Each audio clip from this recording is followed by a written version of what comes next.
এঁচোড় চিংড়ি তো আপনারা অনেকে অনেক রকমভাবে খেয়েছেন, তবে আমার মতো করে একবার ট্রাই করে দেখতে পারেন।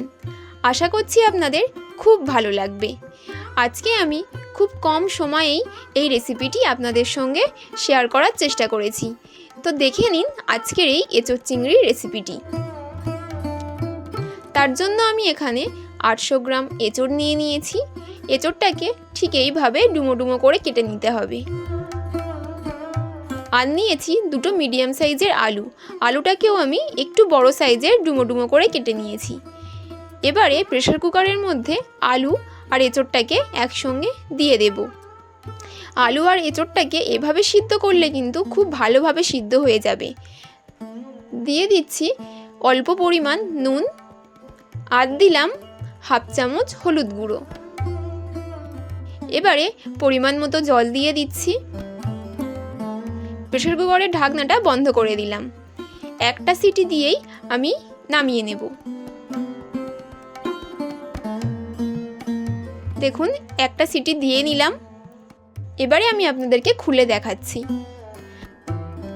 আশা করছি আপনারা দেখে বুঝতেই পাচ্ছেন এঁচোড় আর আলুটা কত ভালোভাবে সিদ্ধ হয়েছে।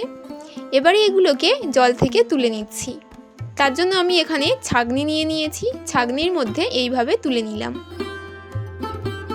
আর নিয়ে নিয়েছি 200 গ্রাম চিংড়ি। আপনারা একটু বড় সাইজের বা ছোট সাইজের চিংড়িও নিতে পারেন। আমি এরকম মিডিয়াম সাইজের চিংড়ি নিয়েছি। চিংড়িটাকে খুব সুন্দর করে ছাড়িয়ে নিয়েছি। চিংড়ির মধ্যে দিয়ে দিচ্ছি অল্প পরিমাণ নুন আর অল্প পরিমাণ হলুদ গুঁড়ো। নুন আর হলুদটা খুব ভালোভাবে চিংড়ির সঙ্গে মিশিয়ে নিচ্ছি।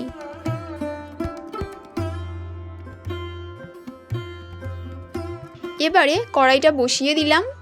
কড়াইয়ের মধ্যে দিয়ে দিচ্ছি 100 গ্রাম মতো সর্ষের তেল। আমি এখানে সর্ষের তেলেই রান্নাটা করব, কারণ এঁচোড় চিংড়ি সর্ষের তেলে করলেই স্বাদ বেশি ভালো লাগে। তেলটা গরম হয়ে আসলেই তেলের মধ্যে চিংড়ি মাছগুলোকে প্রথমে ভেজে নিচ্ছি। চিংড়ি মাছগুলো কিন্তু খুব বেশি একদমই ভাজবো না। 3 থেকে 4 মিনিট একটু এপিট ওপিট হালকা করে ভেজে নিয়েই তুলে নেব। দেখুন চিংড়ি মাছগুলো মোটামুটি ভাজা হয়ে গেছে, তুলে নিচ্ছি।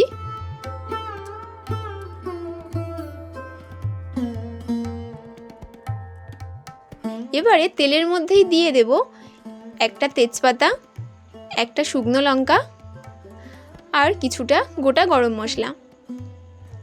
আর দিয়ে দিলাম হাফ চামচ গোটা জিরে।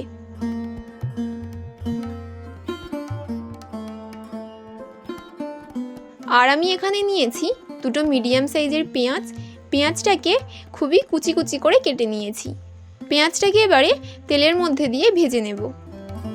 খুব বেশি ভাজবো না, একটু লাল লাল ভাজা হয়ে আসলেই পেঁয়াজের মধ্যে দিয়ে দিচ্ছি 2 চামচ আদা রসুন বাটা। দিয়ে দিলাম অল্প পরিমাণে একটু জল, দিয়ে একটু নেড়ে নিচ্ছি। এবারে একে একে গুঁড়ো মশলাগুলো আমি দিয়ে দেব এর মধ্যে। প্রথমেই দিলাম 1 চামচ হলুদ গুঁড়ো, 1 চামচ লাল লঙ্কার গুঁড়ো, 1 চামচ জিরে গুঁড়ো, 1 চামচ ধনে গুঁড়ো আর রঙের জন্য দিলাম 1 চামচ কাশ্মীরি লঙ্কার গুঁড়ো। সব গুঁড়ো মশলাগুলো দেওয়ার পরে ভালো করে মিশিয়ে নেব।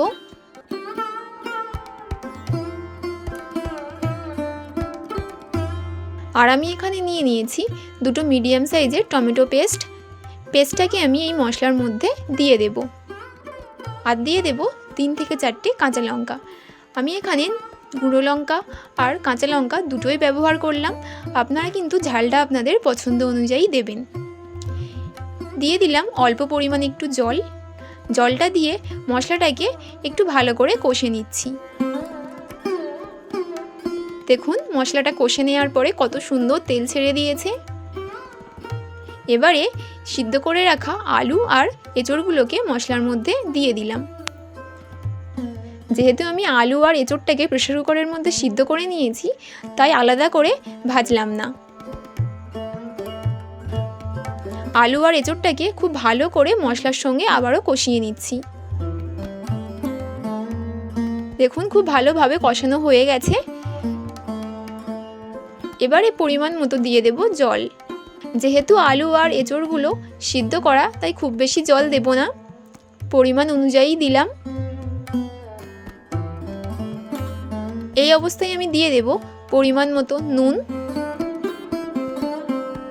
আর দিয়ে দেব ভেজে রাখা চিংড়ি মাছগুলো। চিংড়ি মাছগুলো দেওয়ার পরে আবারও ভালো করে মিশিয়ে নিচ্ছি। এবারে চাপা দিয়ে 4 থেকে 5 মিনিট খুব ভালোভাবে ফুটিয়ে নেব। এই অবস্থাতে গ্যাসের ফ্লেমটাকে হাই করে রাখবেন।